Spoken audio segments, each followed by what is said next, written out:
Howdy guys, Cub here. Welcome to Minecraft Snapshot 19w05a. Today we see a new villager added to the game. This is the Wandering Trader. So he has some very unique garb here, as you can see. And this guy is kind of unique. He spawns in randomly throughout the world. I'm not sure if there's certain biomes only, or if he can spawn in, in any biome. But you will randomly find this guy throughout your world, and he will usually be accompanied by some Trader Llamas, which look like this. We'll get to those guys in a second. But first, this guy here. He has a little bit of a different sounding voice than the other villagers. And also, he sells different things from all the other villagers. So if we right-click him, you can see this guy is selling white tulips, cornflowers, some dyes. He's selling some biome-specific items. So the allium, which is only found in the flower forest. Selling podzol, which is found in the mega taiga, and also you can get it, I guess, from spruce trees.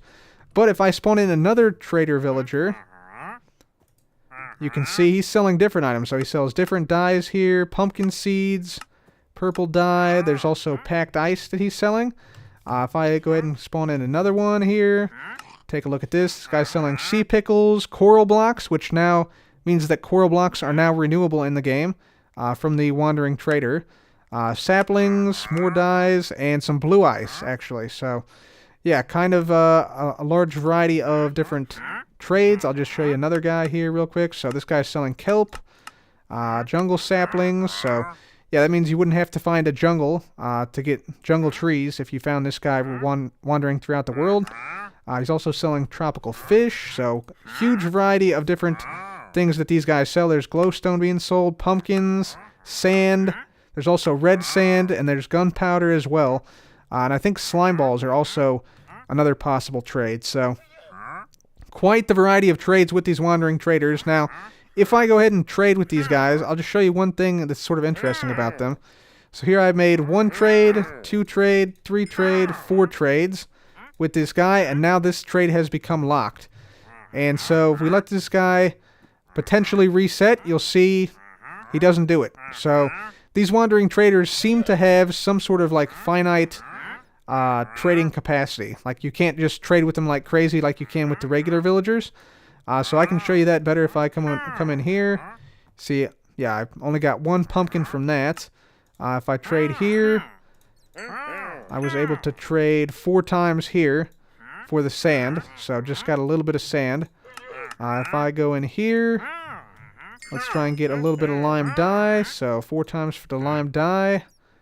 Let's try something else. Let's just try cyan dye. It might be a bug with shift clicking, actually, now that I'm looking at it a little further. Let's see if I can get some more gunpowder. Yeah.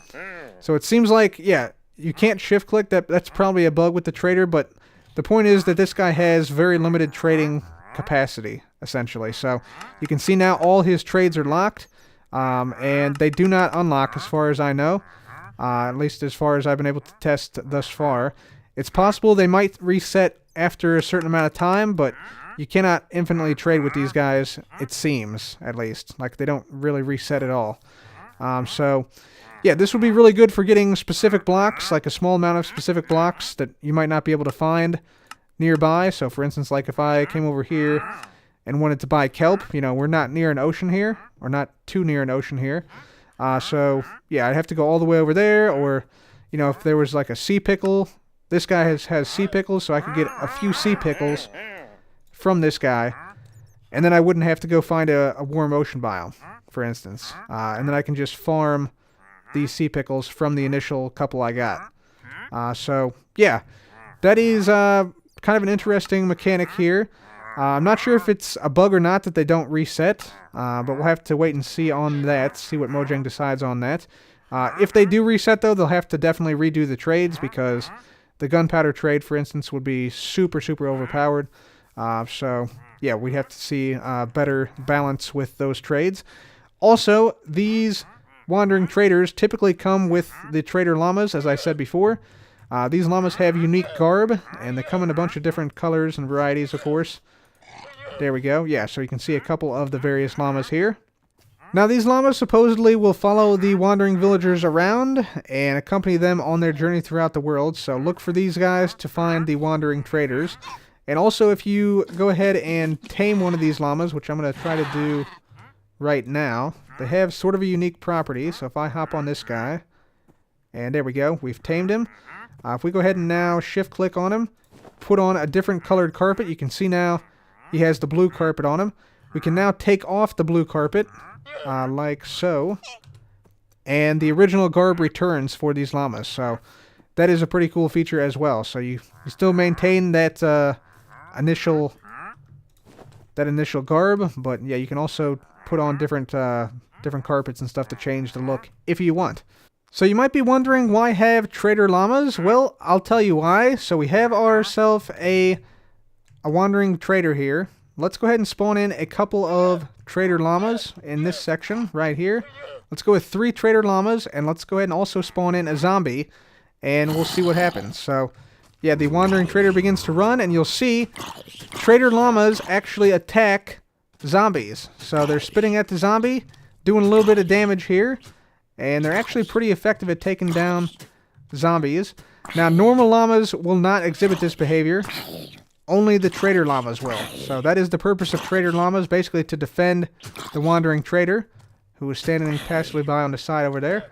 And so, yeah, the zombie does get a couple hits in here, but I think these guys should be able to take this guy down. He's got to be low health by now. And you see they're also pushing him around a little bit. They spawned in another zombie, actually, while fighting him. And they're pushing this guy back. Oh, he's got to go up a hill now. Let's see if they can actually hit this guy. Doesn't look like they can hit this guy. Oh, they can hit this guy. Okay, one llama went down from friendly fire, it looks like. But yeah, you can see they can keep him at a pretty good distance. This guy's trying to get up, but he can't. Let's break some blocks here, see if we can path up at all. There we go. Okay, so looked like he's making some progress, and he just keeps getting knocked back now. He probably won't get any closer than this. So here we go. I think this guy's about to go down. So there you go, yeah. Trader Llamas can defend the wandering trader against things like zombies and also presumably pillagers. Let's just check this out and see if, yep, that's the case. Sweet, yeah, so it is. It's also worth noting that zombie husks, zombie villagers, and zombie pigmen will all also be attacked by these Trader Llamas. Another change this week is that the odds of an item composting in the composter have changed. They've actually buffed the composter so that now you get more bone meal per item put in for almost all items. So for instance, wheat seeds used to take about 70 or so wheat seeds to fill up one composter. But now if I go into survival, we can see how many it takes here. So we started off with 64 wheat seeds here, and let's just see how many it takes. There we go. So it took about 21 seeds there to fill up that composter. Same thing with saplings. If we just pump in a few saplings here, we'll see that this now fills up much quicker than it previously did. So yeah, that just took, what, maybe 15 saplings or so. Same thing with carrots. Carrots now take less carrots per composter filled. And yeah, some items have remained the same, but most of them have had their percent chance to fill up the composter with compost increased slightly. So yeah, composter made more useful. Another change this week is that they've added new place and breaking sounds for the lantern.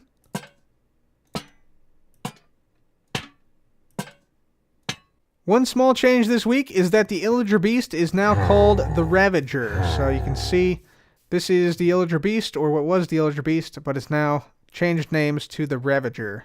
There were also a bunch of various bug fixes this week, including fixes to things like scaffolding placement, and also they fixed the bug with the end gateways leading you back to the obsidian platform in the end. So that has now been fixed for those of you guys wondering. Anyways, that'll be it for me today. Please leave a like if you enjoyed. Be sure to subscribe for more videos like this. And as always, thanks again for watching. This has been Cub. Goodbye.